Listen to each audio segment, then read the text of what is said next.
вы солдаты? И что, вы трусы?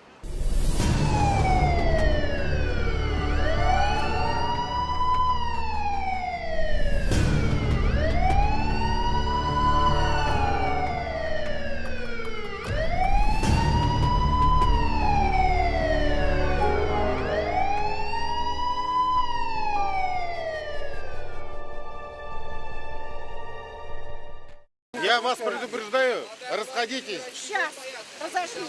Если... Вот я первый не уйду. Хорошо.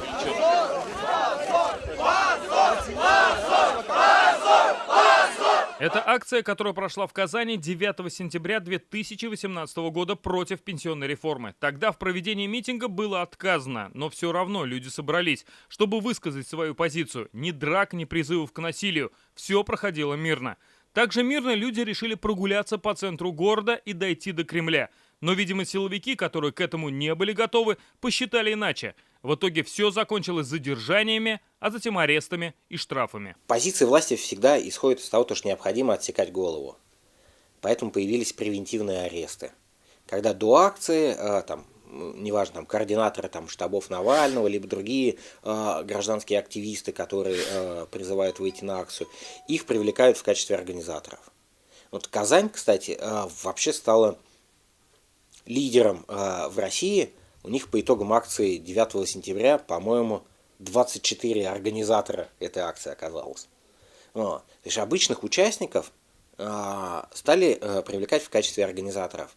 И самое плохое то, что эта практика очень хорошо закрепилась в судах. В итоге в марте 2019 года по 20 в кавычках организаторам казанской акции Европейский суд по правам человека зарегистрировал жалобы. Помощь активистам оказывают юристы Всероссийского проекта «Апология протеста». Руководителем является Алексей Глухов из Чувашии. Созданный проект в середине 2018-го уже помог сотне участникам и организаторам акций. Нам абсолютно безразлично политический аспект, социальная группа и прочее. Мы смотрим лишь на то, был ли этот протест мирный или не был мирным. Если он был мирным, неважно. Мы возьмем дело в работу, если к нам обратятся. И сделаем все возможное как на национальном уровне, так и в Европейском суде по правам человека. Мирным протест считается, если не было насилия и призывов к насилию со стороны организаторов и участников. Европейский суд по правам человека уже давно сказал о том, что в России есть структурные проблемы, связанные со свободой собраний. И законодательство необходимо менять. Поэтому мы в делах на национальном уровне всегда указываем практику Европейского суда по правам человека. Потому что мы считаем, что необходимо доносить до российских судов и российской полиции именно европейские стандарты свободы собраний, которые в целом, в общем, в Российской Федерации должны соблюдаться. Активисты, которые участвуют в акциях, отмечают, что юридическая помощь проекта «Апология протеста» в судах дает свои результаты. По Семену Кочкину, координатор штаба Алексея Навального в Чувашии, 6 дел отправлено в Европейский суд. За всю кампанию 2017-2018 года, сейчас уже 2019 год, у нас было всего посадили 2 активистов, меня и активиста артподготовки, а посадили его потому, что они боялись, что он там что-нибудь сделает 5, 11, 17. То есть такая штука. А вообще, то есть все остальные обходились достаточно какими-то викторианскими штрафами. У нас не было очень жестких. То есть я уверен, что если бы не поддержка апологии протеста, был бы гораздо жестче. В 2018 году Европейский суд по правам человека принял важное решение. Он стал рассматривать жалобы участников мирных акций в упрощенном порядке. ЕСПЧ готов массово принимать жалобы, что и происходит. Не направляя в Европейский суд по правам человека, не создавая там большого пула жалоб мирных протестующих, невозможно показать проблему. И сейчас, недавно отчитался Фонд борьбы с коррупцией по количеству дел, у них там 120 коммуникаций и 500 жалоб, у нас 320 жалоб и 81 коммуникация, плюс пишут еще и с мемориала юристы, ОВД-инфо, тоже структура мемориала, с Открытой России, пишут и за права человека движения. И как бы можно говорить о том, что сейчас из России в Европейском суде более 1000 жалоб о нарушении права на свободу мирных собраний. И самый важный момент, эти же все жалобы будут рассмотрены и будут вынесены компенсации. А Европейский суд сейчас пишет, то, что он будет ориентироваться в размерах компенсации на дело Лашманкина и другие против России. А там сумма компенсации от 5 до 10 тысяч евро. Если мы представим то, что 1000 жалоб будет удовлетворена, умножаем на минимум на 5000, то это 5 миллионов евро из бюджета Российской Федерации. Не такая большая сумма, конечно, но все-таки она очень существенная.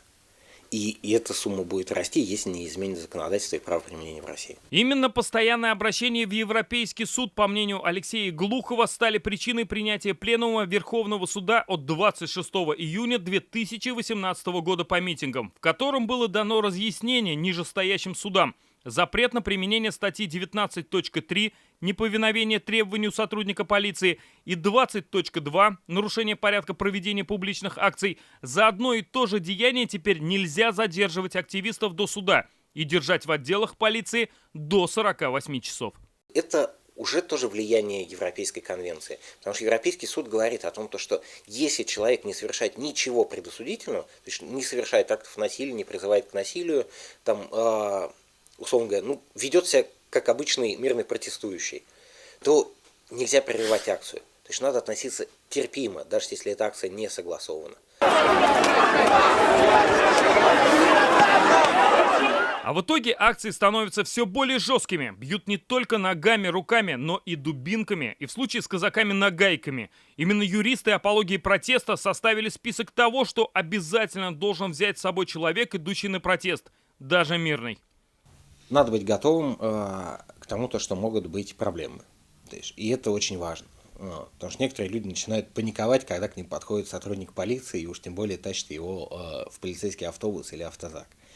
Второй момент: необходимо иметь заряженный мобильный телефон.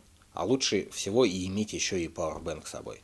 Для того, чтобы иметь возможность подзарядить его в случае, если вас оставят на ночь в отделе полиции, чтобы быть постоянно на связи. Нужно иметь контакты, желательно юристов и адвокатов, которые могут вас проконсультировать непосредственно в момент задержания и в последующем, для того, чтобы вы могли что-то сделать. Далее необходимо иметь в первую очередь чистые листочки и ручку, потому что ни в отделе полиции, ни в суде с большой вероятностью вам их не дадут. А если идет речь о административном правонарушении, то все заявления и ходатайства заявляются в письменной форме. И, соответственно, написать даже прошение об отложении с целью поиска защитника по делу надо сделать в письменной форме. А без ручки и листочка это сделать невозможно будет. И, разумеется, лучше взять определенную инструкцию, их достаточно много, все они достаточно хорошие, в интернете, о ваших правах. Юристы готовы поддерживать не только участников согласованных акций, но и тех, кто выражает протест, вывешивая баннеры, ставя манекены, как это было в Перми, или надгробий, как в Набережных Челнах. Главное, как уже говорилось ранее, чтобы не было насилия и призывов к этому. Законодательство меняется, власти начинают закручивать гайки. Теперь привлечение несовершеннолетних на митинге грозит штрафом. Полицейские в большинстве своем стали меньше задерживать на самих митингах, только после них под различными предлогами, либо заранее проводят задержание организаторов. В апологии протеста может обратиться любой человек. Достаточно написать на страницу в Telegram юристу и получить консультацию. Сейчас в проекте работает около 20 юристов и адвокатов в разных регионах России. Если в вашем городе нет представителя апологии, вам найдут юриста в вашем регионе. Условная стратегическая цель: улицы должны быть возвращены народу.